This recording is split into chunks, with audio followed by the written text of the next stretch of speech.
जव्हार तालुक्यातील शिक्षणाच्या माध्यमातून समाजातील गरजू विद्यार्थ्यांना आधार देण्याच्या उद्देशाने युवा, आदिवासी, ठाकूर समाज, सामाजिक, सांस्कृतिक, क्रीडा, रूढी व परंपरा संवर्धन मंडळाने जव्हार तालुक्यातील हिरडपाडा येथील 2 अनाथ विद्यार्थ्यांना शैक्षणिक साहित्याचे वाटप करून समाजापुढे प्रेरणादायी आदर्श निर्माण केला।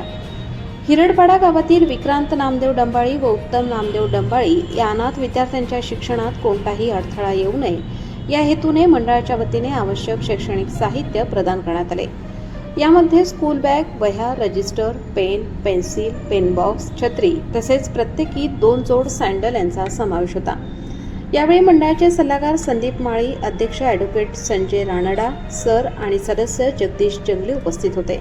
त्यांनी विद्यार्थ्यांना शिक्षणात सातत्य ठेवण्याचा आणि उज्ज्वल भवितव्य घडवण्याचा संदेश दिला। यावेळी मंडळाच्या वतीने शिक्षण हीच खरी सेवा, चला एका हाताने आधार देऊ, एका भविष्याला उजाळा देऊ हा प्रेरणादायी संदेश देण्यात आला। मंडळाने स्पष्ट केले की ही माहिती केवळ गरजू, अनाथ व आर्थिकदृष्ट्या दुर्बल विद्यार्थ्यांपर्यंत मदतीचा हात पोहोचावा या उद्देशाने प्रसिद्ध करण्यात येत आहे। समाजातील देणगीदार व दानशूर बांधवांच्या सहकार्यामुळेच असे उपक्रम शक्य होत असून भविष्यातही अशाच गरजू विद्यार्थ्यांना मदतीचा हात देण्यासाठी सर्वांनी सहकार्य करावे असे आवाहन करण्यात आले आहे। प्रबंधभूमी महाराष्ट्र न्यूजसाठी प्रतिनिधी सीताराम जंगली, जव्हार, पालघर।